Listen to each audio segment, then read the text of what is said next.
비 오는 저녁 배달 중 우연히 마주한 낯익은 얼굴에 50대 남자가 보였습니다. 현관 안쪽 가족사진 속 아버지 모습에 준호의 심장이 멎는 순간이었어요. 설마 저 사람이? 기억 속 떠난 아버지와 얼굴이 겹쳐졌습니다. 따뜻한 집에서 용돈 받는 이복 동생 민수를 바라보는 준호의 얼굴엔 절망이 드러났어요. 저 집이 내게서 빼앗긴 모든 거구나. 눈물과 분노가 뒤섞인 깨달음이 있었습니다. 더 많은 사연을 듣고 싶으시다면 구독과 좋아요, 댓글 부탁드립니다. 서울 외곽, 낡은 다세대 주택들이 빼곡히 들어선 골목길. 그 사이 작은 원룸 건물 3층에서 준호는 매일 아침을 시작합니다. 28살까지만 그의 얼굴엔 나이보다 훨씬 깊은 피로가 새겨져 있었죠. 좁은 방 한쪽 구석에 놓인 낡은 오토바이 헬멧을 집어들며 준호는 오늘도 어김없이 한숨을 내쉽니다. 오늘도 또 하루가 시작되는군. 창문 너머로 보이는 회색빛 하늘이 그의 마음과 닮아 있었습니다. 세수를 대충 마치고 냉장고를 열어보니 달랑 물 한 병과 어제 먹다 남은 컵라면이 전부였죠. 준호는 쓴웃음을 지으며 냉장고 문을 닫았습니다. 벽에 걸린 달력을 보니 오늘이 월세 내는 날이었습니다. 통장 잔고를 떠올리며 준호는 깊은 한숨을 내쉬었죠. 이번 달도 빠듯하겠네. 방안을 둘러보니 온통 생활의 흔적들로 가득했습니다.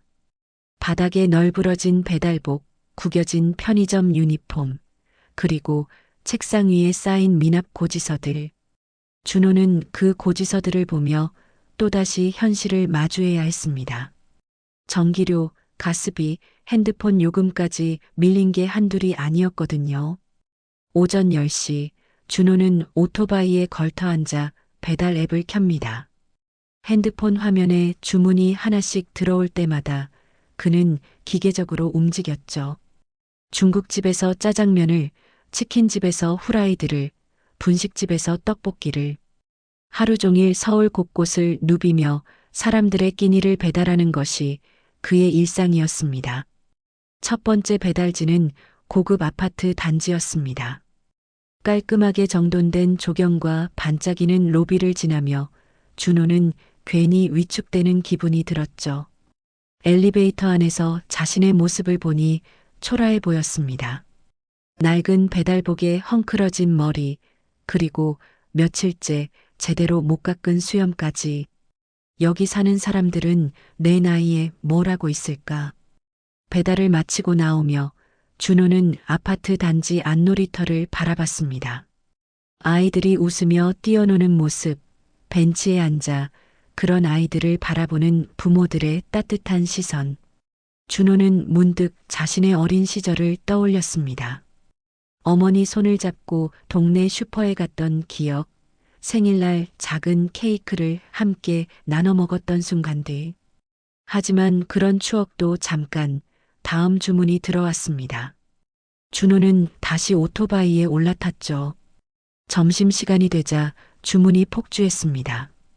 1시간 동안 쉴 틈 없이 달려야 했어요. 신호등마다 멈춰 설 때면 다리가 후들후들 떨렸지만 그럴 때마다 준호는 자신을 다독였습니다. 조금만 더 버티자. 오후 2시쯤 잠깐의 여유가 생겼습니다. 준호는 편의점에서 삼각김밥 하나와 바나나 우유를 사서 근처 공원 벤치에 앉았죠. 주변을 둘러보니 직장인들이 점심시간을 즐기고 있었습니다. 동료들과 함께 웃으며 식사하는 모습들이 유독 눈에 띄었어요. 나도 저런 평범한 삶을 살 수 있을까? 준호는 대학교를 중퇴한 후 지금까지의 시간들을 되돌아봤습니다. 처음엔 잠깐이라고 생각했어요. 등록금을 모아서 다시 복학하거나 좋은 일자리를 찾을 거라고 믿었죠. 하지만 현실은 그렇게 호락호락하지 않았습니다.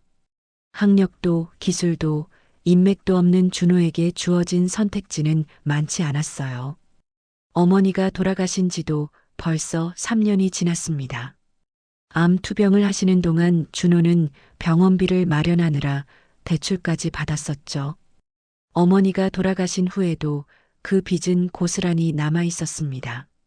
매달 갚아야 하는 이자만으로도 준호의 수입 대부분이 사라졌어요.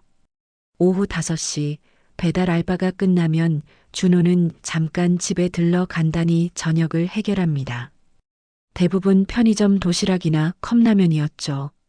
제대로 된 식사를 한 게 언제인지 기억도 나지 않았습니다. 그리고 밤 10시가 되면 또 다른 일터인 편의점으로 향했어요. 편의점 야간 근무는 배달보다는 조용하지만 그만큼 외로웠습니다. 새벽 시간대엔 손님도 거의 없어서 준호는 혼자 카운터에 앉아 시간을 보내야 했죠.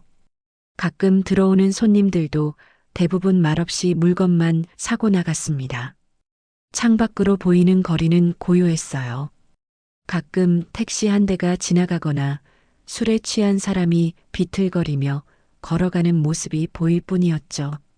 준호는 그런 풍경을 바라보며 자신의 미래를 그려보려 했지만 머릿속엔 아무것도 떠오르지 않았습니다. 새벽 3시쯤 준호는 핸드폰으로 옛 친구들의 소셜미디어를 들여다봤습니다. 취업 소식, 결혼 발표, 해외여행 사진들, 모든 게 자신과는 너무나 다른 세상의 이야기 같았어요. 준호는 괜히 마음이 무거워져서 핸드폰을 내려놓았습니다. 언제쯤 내 삶도 따뜻해질까?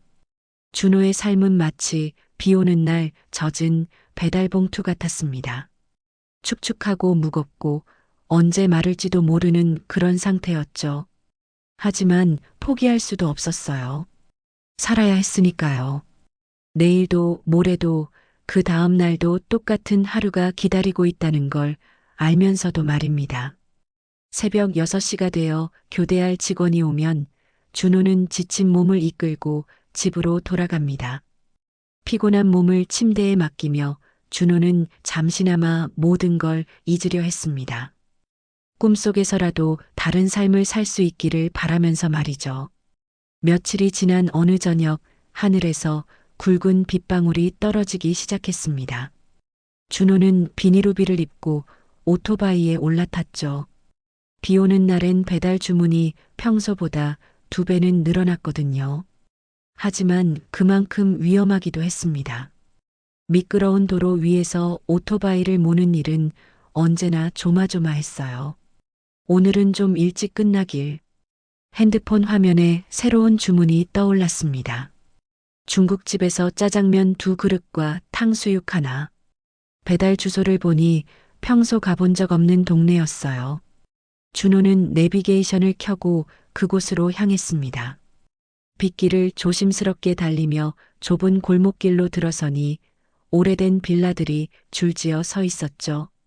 목적지에 도착해 오토바이를 세우고 배달통을 들고 건물을 찾았습니다. 3층 건물의 2층이었어요. 좁은 계단을 올라가며 준호는 물기를 털어냈습니다. 현관문 앞에 서서 초인종을 눌렀죠. 짜장면 배달 왔습니다.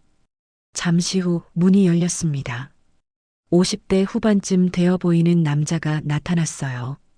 단정한 체크 셔츠를 입고 있었고 얼굴엔 온화한 미소가 번져 있었습니다. 뭔가 낯익은 인상이었지만 준호는 별다른 생각 없이 배달 음식을 건네려 했죠. 수고하셨어요. 얼마죠? 25,000원입니다. 남자가 지갑에서 돈을 꺼내는 동안 준호는 무심코 현관 안쪽을 바라봤습니다. 그때 거실벽에 걸린 가족 사진이 눈에 들어왔어요. 크지 않은 액자 안에 4명의 가족이 환하게 웃고 있었습니다. 아버지, 어머니, 그리고 2명의 아들. 준호의 시선이 그 사진 속 아버지에게 고정되었죠. 심장이 쿵하고 뛰었습니다. 사진 속 남자의 얼굴이 어릴 적 기억 속에 남아있던 누군가와 닮아 있었거든요. 아니, 닮은 정도가 아니었어요. 그보다 훨씬 강렬한 기시감이 준호를 엄습했습니다. 설마, 저 사람이 준호는 눈앞에 서 있는 남자를 다시 자세히 바라봤습니다.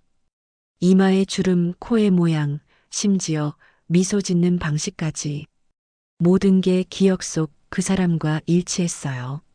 준호의 손이 미세하게 떨리기 시작했습니다.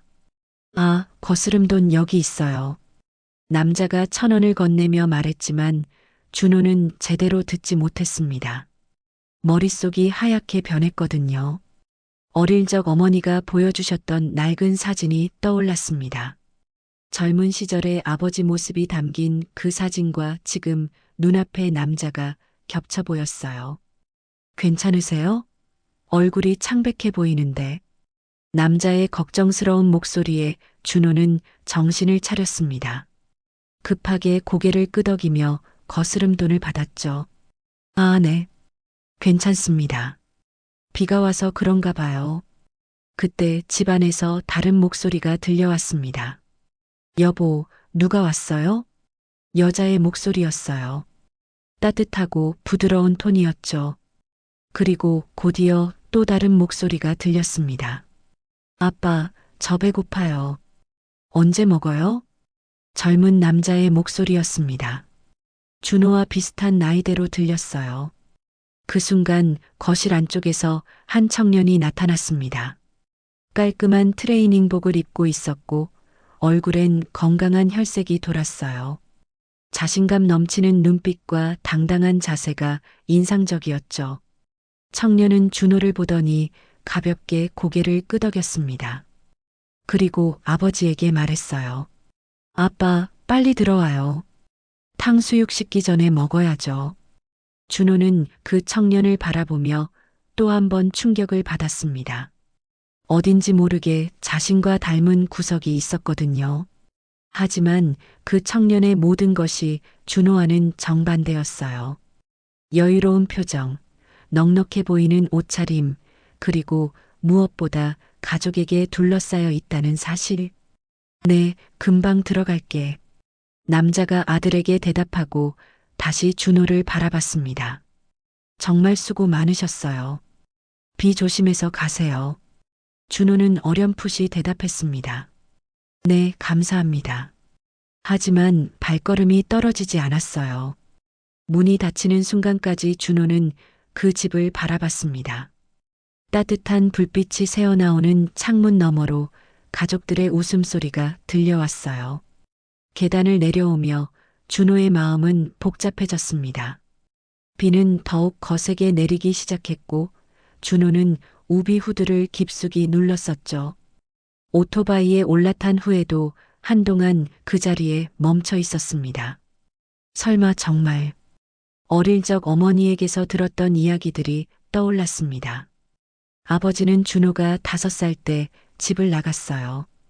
어머니는 그 이후로 아버지에 대해 자세히 말씀해 주시지 않았지만 가끔씩 흘리신 말씀들이 있었죠. 다른 가정을 꾸렸다는 것, 그리고 더 이상 찾아오지 않을 거라는 것.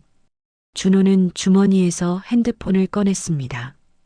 떨리는 손으로 그 집의 주소를 메모해뒀어요. 그리고 방금 전 봤던 남자의 얼굴을 머릿속에 다시 그려봤습니다. 시간이 지나 나이는 들었지만 분명히 기억 속 그 사람이었어요. 저 집이 내게서 빼앗긴 모든 거구나. 비에 젖은 채로 오토바이를 몰고 있는 자신과 따뜻한 집에서 가족과 함께 저녁을 먹고 있을 그들의 모습이 대비되어 보였습니다. 준호는 가슴 깊은 곳에서 올라오는 복잡한 감정을 감당하기 어려웠어요. 분노였을까요? 서러움이었을까요? 아니면 그리움이었을까요? 준호 자신도 정확히 알 수 없었습니다. 다만 한 가지는 확실했어요. 이제 더 이상 그냥 지나칠 수는 없다는 것. 준호는 다음 배달 주문을 확인하며 오토바이를 출발시켰습니다. 하지만 마음 한켠에는 방금 전 본 그 집과 가족의 모습이 계속 맴돌고 있었어요.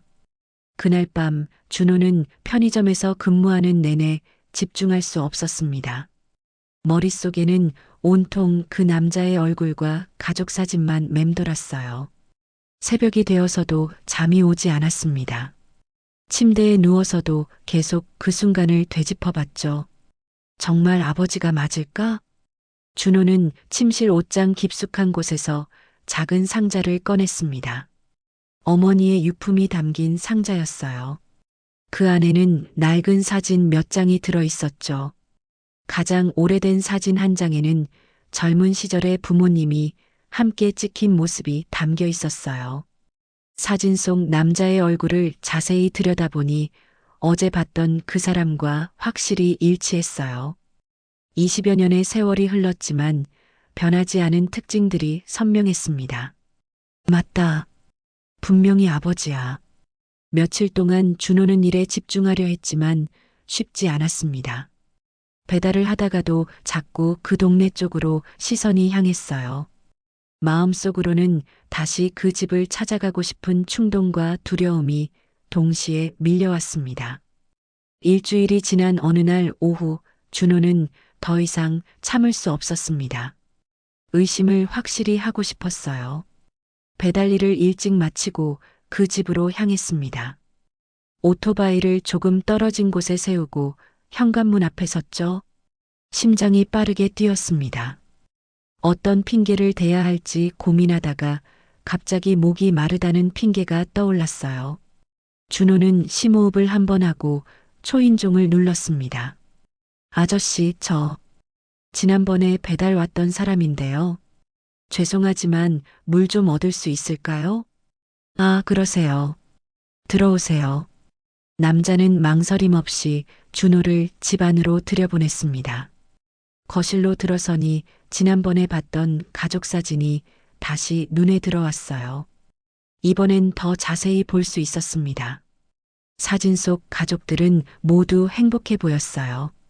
거실을 둘러보니 깔끔하게 정리된 가구들, 벽에 걸린 여러 장의 가족 사진들, 그리고 한쪽 책장에 놓인 트로피들이 보였습니다. 모든 게 안정되고 따뜻한 가정의 모습이었어요. 여기 물이에요. 더운데 고생 많으시네요. 남자가 차가운 물을 가져다 주며 말했습니다. 감사합니다. 그때 부엌에서 목소리가 들려왔습니다. 여보, 누가 왔어요? 지난번에 배달 왔던 분이에요. 곧이어 지난번에 봤던 그 청년이 나타났습니다. 깔끔한 셔츠를 입고 자신감 넘치는 표정을 하고 있었어요. 준호와 비슷한 나이로 보였지만 모든 게 달랐습니다. 안녕하세요. 민수예요. 민수라는 이름을 들은 순간 준호의 가슴이 철렁했습니다. 어머니가 가끔 말씀하시길 만약 아버지가 계속 함께 살았다면 동생이 생겼을 거라고, 그리고 그 동생의 이름도 민수였으면 좋겠다고 하신 적이 있었거든요. 아빠, 저 오늘 친구들이랑 영화 보러 가기로 했어요. 용돈 좀 주세요. 그래, 얼마나 필요해? 10,000원이면 될 것 같아요. 아버지는 지갑에서 10,000원을 꺼내 민수에게 건네주었습니다. 그 모습을 보며 준호는 가슴이 무너지는 것 같았어요. 자신이 민수 나이였을 때는 영화 한 편 보는 것도 사치였거든요. 고마워요, 아빠. 늦지 않게 들어올게요. 그래, 조심해서 다녀와. 민수가 나간 후 준호는 그 광경을 바라보며 충격에 빠졌습니다. 자연스럽게 오가는 부자 간의 대화, 걱정 없이 용돈을 받는 아들, 그리고 다정하게 배웅하는 아버지. 준호가 평생 한 번도 경험해 보지 못한 일상이었어요. 저 집이 내게서 빼앗긴 모든 거구나. 준호의 머릿속에 어린 시절의 기억들이 스쳐 지나갔습니다. 아버지에게 용돈을 달라고 말해본 적도 없고 영화를 보러 가겠다고 말해본 적도 없었어요. 항상 어머니의 눈치를 봐야 했고 돈이 없다는 걸 누구보다 잘 알고 있었거든요. 반면 민수는 당연한 듯이 아버지에게 용돈을 요구했고 아버지는 주저없이 그것을 들어주었습니다. 그 모든 게 너무나 자연스러웠어요. 고맙습니다. 이제 가볼게요. 준호는 서둘러 인사하고 집을 나왔습니다. 더 이상 그 집에 있을 수 없었거든요. 현관문이 닫히는 소리를 들으며 준호는 복잡한 마음으로 걸음을 옮겼어요. 오토바이에 올라탄 준호의 눈에서 뜨거운 것이 흘러내렸습니다. 따뜻한 가정, 든든한 아버지, 그리고 걱정 없이 자랄 수 있는 환경. 준호가 평생 갖고 싶었던 모든 것들이 저 집에 있었습니다. 그리고 그 모든 것을 차지하고 있는 건 바로 자신의 이복 동생이었어요. 같은 아버지를 둔 형제이지만 완전히 다른 삶을 살고 있는 거였죠. 한쪽은 풍족하고 따뜻한 삶을, 다른 한쪽은 절망적이고 외로운 삶을. 왜 나는 버렸는데 저 가족은 지켜준 거지? 분노와 서러움이 동시에 밀려왔습니다. 아버지는 자신을 버리고 새로운 가정을 꾸렸고 그 새로운 가정에서는 행복하게 살고 있었어요. 준호는 그 현실을 받아들이기 어려웠습니다. 엔진을 켜며 준호는 마음속 깊은 곳에서 어떤 결심이 싹 트는 걸 느꼈어요. 이대로 그냥 넘어갈 수는 없었습니다. 그날 밤 준호는 편의점에서 일하는 내내 머릿속이 복잡했습니다. 손님들을 응대하면서도 계속 그 집의 모습이 떠올랐어요. 새벽 2시쯤 손님이 없는 틈을 타서 준호는 핸드폰을 꺼냈습니다. 궁금함을 더 이상 참을 수 없었거든요. 포털 사이트에 접속해서 검색창에 그 남자의 이름을 입력했습니다. 어머니가 가끔 언급하셨던 아버지의 이름, 김태수. 검색 결과가 화면에 떠올랐을 때 준호는 숨이 막혔어요. 김태수 대표, 중소기업 성공 사례로 주목받아. 기사 제목을 보자마자 준호의 손이 떨렸습니다. 기사를 클릭해서 읽어보니 아버지는 자동차 부품 제조업체의 대표였어요. 회사를 작은 규모에서 시작해서 지금은 연 매출 수십억 원을 올리는 성공한 사업가가 되어 있었습니다. 사진도 여러 장 실려 있었어요. 정장을 깔끔하게 차려입고 환하게 웃고 있는 아버지의 모습이 눈에 들어왔습니다. 그 미소가 어린 시절 기억 속의 아버지와는 너무나 달랐어요. 준호를 떠날 때의 아버지는 초라하고 지친 모습이었거든요. 성공한 기업가 김태수 씨, 가족과 함께한 20년. 다른 기사에서는 아버지의 개인적인 이야기도 다뤄졌습니다. 어려운 시절을 극복하고 현재의 성공을 이뤘다는 내용이었죠. 하지만 그 어디에도 준호에 대한 언급은 없었어요. 마치 준호라는 존재 자체가 없었던 것처럼. 왜 나는 버렸는데 저 가족은 지켜준 거지? 준호는 핸드폰을 내려놓고 깊은 한숨을 쉬었습니다. 아버지가 자신을 떠난 후 이렇게 성공했다는 사실이 더욱 괴로웠어요. 능력이 없어서 가족을 부양할 수 없어 떠난 게 아니었던 거죠. 그냥 준호와 어머니를 선택하지 않았을 뿐이었어요. 며칠 동안 준호는 인터넷에서 아버지에 대한 정보를 더 찾아봤습니다. 회사 홈페이지, 신문 기사, 심지어 지역 상공회의소 활동 내용까지. 아버지는 모범적인 사업가이자 가정적인 남편, 그리고 자상한 아버지로 소개되어 있었어요. 그럴 때마다 준호의 가슴에는 분노가 끓어올랐습니다. 어머니가 암 투병을 하실 때도, 준호가 대학을 그만둬야 했을 때도 아버지는 이미 성공한 사업가였던 거예요. 도움을 요청할 수도 있었는데 연락조차 하지 않았던 거죠. 만약 그때 아버지가 있었다면 준호는 상상해 봤습니다. 어머니의 병원비 걱정을 하지 않아도 되었을 거고 대학도 계속 다닐 수 있었을 거예요. 지금처럼 하루하루 버티며 살지 않아도 되었을 텐데.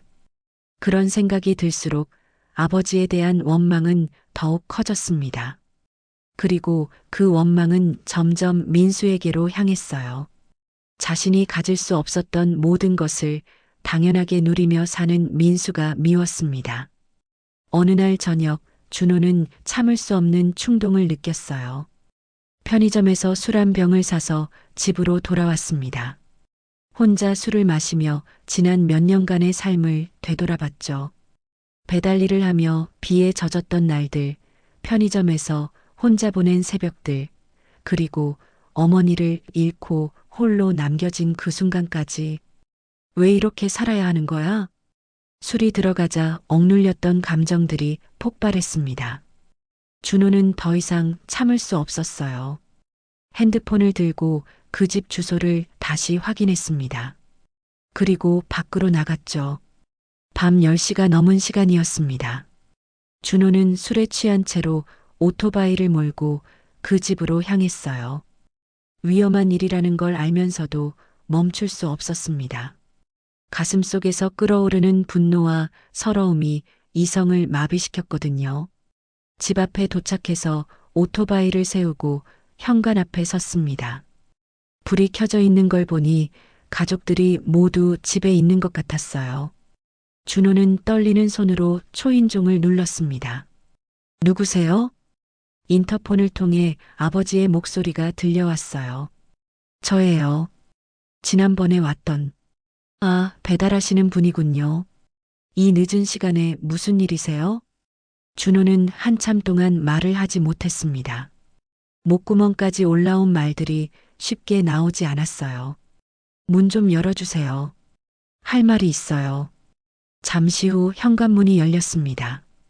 아버지가 의아한 표정으로 문을 열어줬어요. 준호의 모습을 보더니 놀란 기색이 역력했습니다. 술을 드셨나요? 괜찮으세요? 아빠 맞죠? 준호가 갑자기 내뱉은 말에 아버지의 얼굴이 굳어졌습니다. 뭐라고요? 김태수? 맞죠? 제 아버지 맞잖아요. 아버지의 얼굴에서 혈색이 사라졌어요. 그리고 잠시 후 조용히 대답했습니다. 당신이 누구인지 모르겠는데. 준호예요. 김준호. 어머니는 이미영이고요. 그 이름을 들은 순간 아버지는 완전히 굳어버렸습니다. 그 표정만 봐도 준호는 확신할 수 있었어요. 자신의 추측이 맞았다는 것을. 왜 그랬어요? 왜 날 버렸냐고요? 준호의 목소리가 커졌습니다. 집안에서 민수와 어머니가 나와 상황을 지켜보기 시작했어요. 여보, 무슨 일이에요? 누구예요, 아빠? 민수가 의아한 표정으로 물었습니다. 아버지는 당황한 채로 준호를 바라봤어요. 이미영 씨가 어떻게 지내고 계신가요? 돌아가셨어요. 3년 전에. 준호의 말에 아버지의 얼굴이 더욱 창백해졌습니다. 그 순간 집안은 정적에 빠졌어요. 모든 게 멈춘 것 같았습니다. 정적이 흐르는 현관에서 아버지는 한참 동안 말을 하지 못했습니다. 준호의 말을 듣고 충격에 빠진 듯 했어요. 하지만 곧 아버지의 표정이 차갑게 변했습니다. 잘못 왔습니다. 저는 당신이 말하는 그런 사람이 아니에요. 거짓말하지 마세요. 저 알아요. 인터넷에서 다 찾아봤거든요. 준호의 목소리가 더욱 커졌습니다. 술 기운도 있었지만 억눌렸던 감정이 터져 나오는 것 같았어요. 여보, 대체 무슨 일이에요? 아버지의 아내가 불안한 표정으로 다가왔습니다. 그리고 민수도 아버지 옆에 서서 준호를 경계하는 듯한 시선으로 바라봤어요. 아버지, 이 사람 누구예요? 왜 이렇게 나오는 거죠? 민수가 아버지를 보호하려는 듯 앞으로 나섰습니다. 그 모습을 본 순간 준호의 가슴에 더 큰 분노가 치밀어 올랐어요. 자신은 평생 아버지를 지켜본 적이 없는데 민수는 당연하게 아버지 곁을 지키고 있었거든요. 넌 내가 누군지도 모르겠지? 난 내 형이야. 뭐라고요? 민수의 얼굴에 당황스러운 표정이 떠올랐습니다. 그만하세요. 아버지가 단호하게 말했습니다. 우리 가족과는 상관없는 일입니다. 돌아가세요. 상관없다고요? 저도 아버지 아들인데 상관없다고요? 준호는 믿을 수 없다는 표정으로 아버지를 바라봤습니다. 그렇게 냉정하게 자신을 외면하는 아버지의 모습이 너무나 잔인했어요. 어머니가 돌아가실 때 아버지를 찾았어요. 병원비가 없어서 대출까지 받아가며 치료했는데 아버지는 어디 있었어요? 성공한 사업가가 되어서 행복하게 살고 있었잖아요. 준호의 목소리에 절망과 분노가 섞여 있었습니다. 저는 대학도 못 마치고 매일 배달하며 살고 있어요. 편의점에서 밤새 일하면서 하루하루 버티고 있다고요. 여보, 아버지의 아내가 남편을 바라보며 불안해했습니다. 이런 상황이 처음이라 어떻게 해야 할지 모르는 것 같았어요. 그때 민수가 화를 내며 나섰습니다. 야, 너 뭐야? 갑자기 나타나서 우리 가족한테 이상한 소리 하지 마. 이상한 소리? 준호가 민수를 노려봤습니다. 넌 정말 모르는구나. 내가 얼마나 좋은 환경에서 자랐는지도 모르고. 무슨 소리야? 너는 아버지한테 용돈 달라고 하면 당연히 받잖아. 영화 보러 간다고 하면 조심하라고 걱정해주고. 나는 그런 거 한 번도 받아본 적 없어. 준호의 목소리에 서러움이 묻어났습니다. 대학 등록금 때문에 밤새 알바하고 어머니 병원비 때문에 빚까지 졌는데 우리가 그렇게 힘들게 살 때 아버지는 여기서 행복하게 지내고 있었어. 민수는 처음 듣는 이야기에 당황스러워했습니다. 하지만 곧 화가 난 표정으로 대답했어요. 그게 우리랑 무슨 상관이야? 이제 와서 매달려봤자 뭐가 되냐? 그 말을 듣는 순간 준호의 가슴이 찢어지는 것 같았습니다. 민수의 차가운 말투와 무관심한 태도가 칼처럼 날카로웠어요. 매달린다고? 준호는 믿을 수 없다는 표정으로 민수를 바라봤습니다. 너는 정말 모르는구나. 내가 얼마나. 그만해. 아버지가 큰 소리로 준호를 제지했습니다. 이미 끝난 일입니다. 당신은 우리 가족이 아니에요. 그 말이 준호에게는 마지막 일격이었습니다. 아버지가 직접 자신을 부정하는 말을 들으니 모든 게 무너지는 것 같았어요. 가족이 아니라고요? 준호의 목소리가 떨렸습니다. 그럼 어머니 장례식 때는 왜 안 오셨어요? 어머니가 아버지 이름 부르시면서 돌아가셨는데. 그만하세요. 아버지가 다시 한번 소리쳤습니다. 하지만 그 목소리에는 미묘한 떨림이 있었어요. 준호는 아버지의 반응을 보며 더욱 절망스러워졌습니다. 아버지도 어머니와 자신에 대한 기억이 있었지만 그럼에도 불구하고 지금의 가족만을 선택하고 있었거든요. 차라리 죽어버릴까. 준호가 중얼거리며 비틀거렸습니다. 술과 감정이 뒤섞여서 몸의 균형을 잡기 어려웠어요. 당신 정신 좀 차리세요. 민수가 짜증스럽게 말했습니다. 이런 식으로 나오면 뭐가 달라져요? 그냥 가세요. 준호는 민수의 차가운 시선을 받으며 더욱 참담해졌습니다. 자신의 이복 동생이지만 민수에게 준호는 그저 귀찮은 존재일 뿐이었어요. 알았어. 알았다고. 준호가 중얼거리며 돌아서려 했습니다. 하지만 발걸음이 제대로 나오지 않았어요. 술기운과 충격이 겹쳐서 몸이 휘청거렸죠. 계단을 내려가며 준호는 눈물을 흘렸습니다. 기대했던 것도 아니었는데 이렇게 냉정하게 거절당하니 마음이 무너졌어요. 아버지는 자신의 존재 자체를 부정했고 민수는 자신을 귀찮은 존재 취급했습니다. 오토바이에 올라탄 준호는 정신이 흐릿했습니다. 술에 취한 상태에서 운전하는 건 위험하다는 걸 알면서도 그냥 달리고 싶었어요. 이 모든 현실에서 도망치고 싶었거든요. 엔진을 켜고 거리로 나서는 순간 준호의 머릿속에는 온통 아버지와 민수의 차가운 말들만 맴돌았습니다. 신호등이 바뀌는 것도 제대로 보지 못한 채 그냥 달렸어요.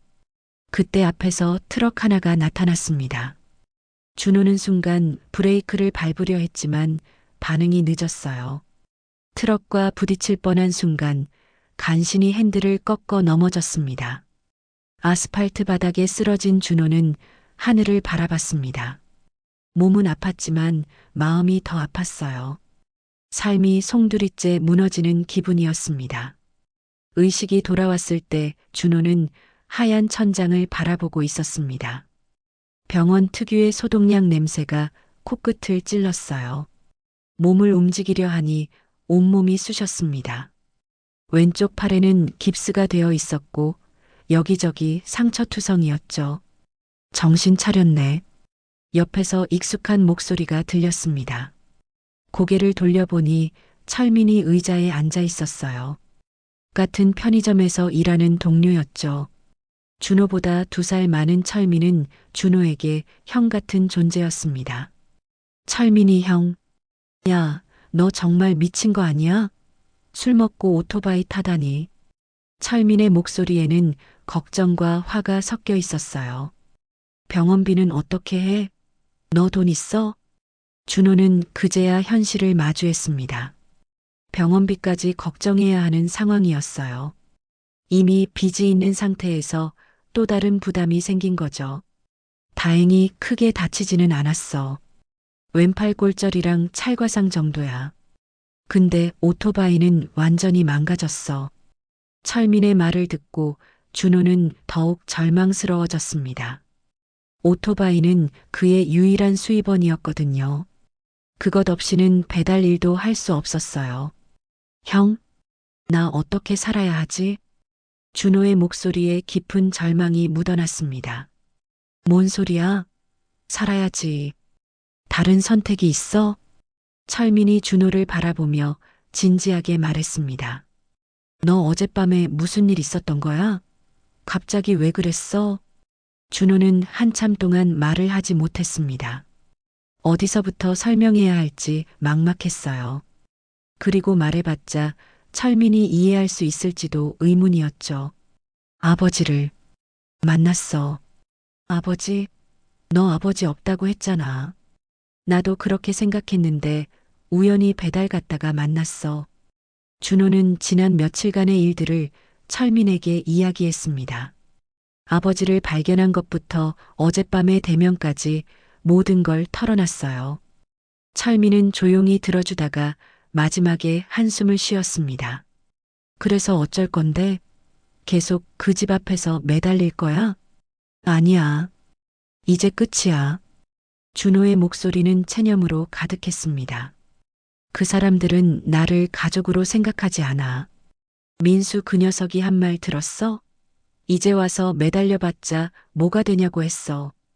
그 새끼가 뭘 안다고 그런 소리를 해. 철민이 화를 내며 말했습니다. 야, 그런데 너 한 가지 착각하고 있는 것 같은데. 뭘? 너만 버려진 게 아니야. 철민의 말에 준호는 의아한 표정을 지었어요. 나도 마찬가지야. 고등학교 졸업하자마자 집에서 쫓겨났거든. 아버지가 사업 실패해서 야반도주했고 어머니는 다른 남자 따라갔어. 준호는 철민의 이야기를 처음 듣는 거였어요. 그동안 철민이 그런 과거를 숨기고 있었던 거죠. 처음엔 나도 원망했어. 왜 나만 이렇게 살아야 하나 싶었지. 친구들은 대학 가고 연애하고 하는데 나는 생계나 걱정해야 하고. 철민이 창밖을 바라보며 말을 이었습니다. 그런데 알겠더라고. 원망해봤자 바뀌는 건 없어. 내가 살아남아야 해. 하지만 형은 달라. 형은 처음부터 혼자였잖아. 나는 아버지가 있었는데 버림받은 거야. 그게 뭐가 다르다는 거야? 철민이 준호를 똑바로 바라봤습니다. 결과는 똑같잖아. 우리 둘 다 혼자 살아가고 있는 거. 그래도, 야, 정신 차려. 너 지금 28이야. 언제까지 아버지 때문에 울고불고 할 거야? 철민의 말이 준호에게는 따끔했습니다. 너도 이미 살아남았잖아. 어머니 돌아가시고 3년 동안 혼자 버텼는데 그게 쉬운 일이야? 준호는 철민의 말을 들으며 생각에 잠겼습니다. 맞는 말이었어요. 지난 3년간 정말 힘들었지만 그래도 포기하지 않고 버텨왔거든요. 근데 이제 어떻게 해?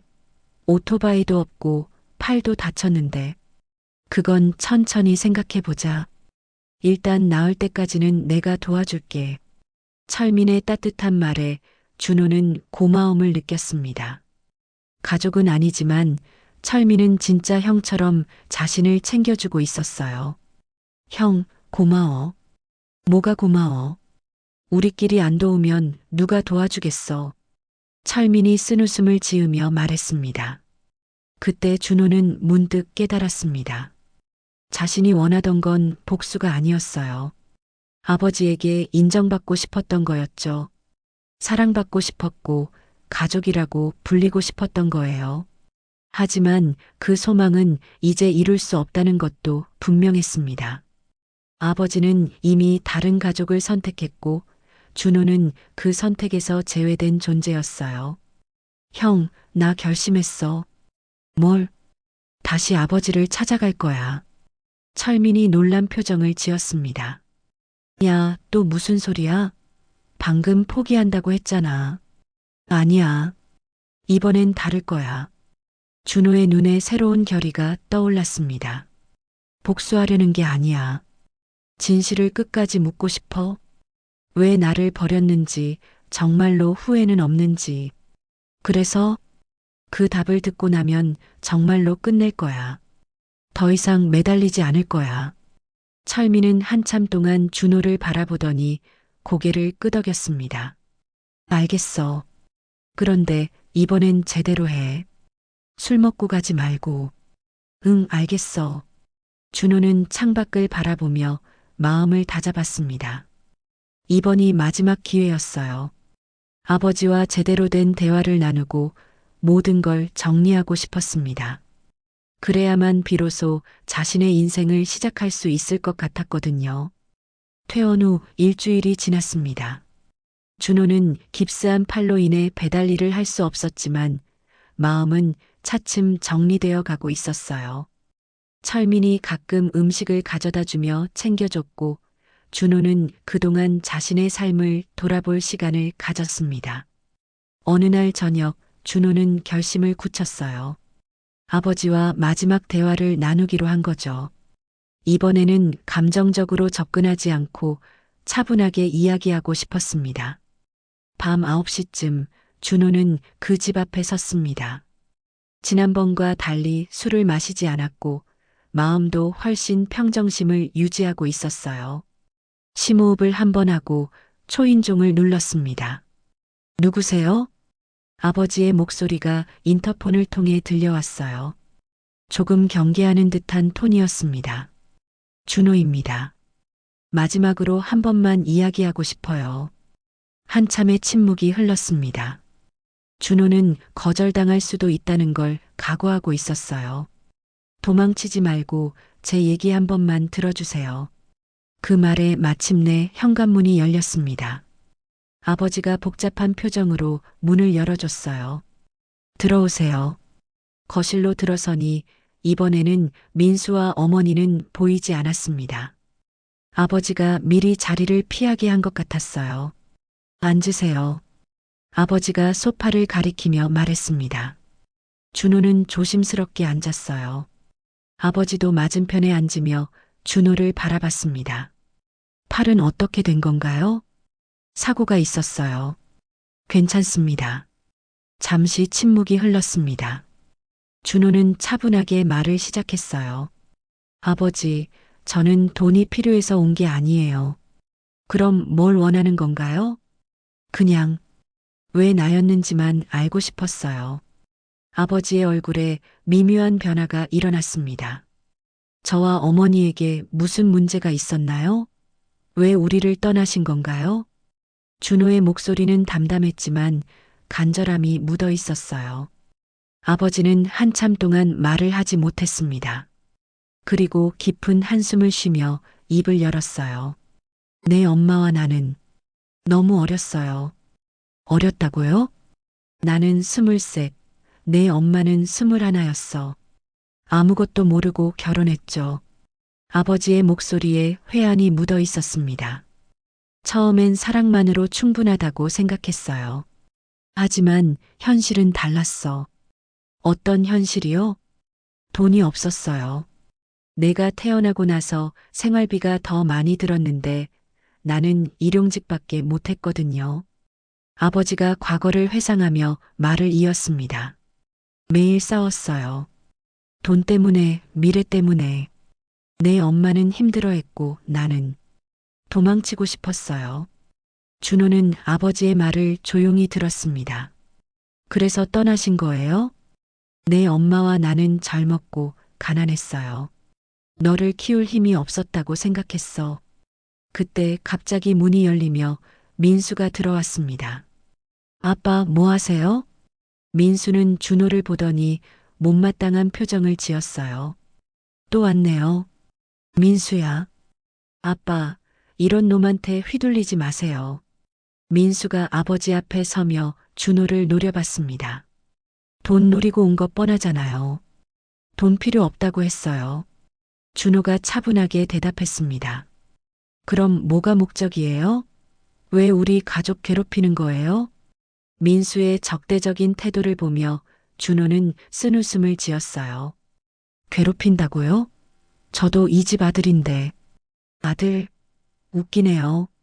민수가 비웃으며 말했습니다. 아빠가 키운 적도 없는 주제에 무슨 아들이에요? 그 말에 준호의 가슴이 찔렸지만 감정을 억눌렀어요. 맞아요. 아버지가 저를 키우지 않았죠. 하지만 그게 제 잘못인가요?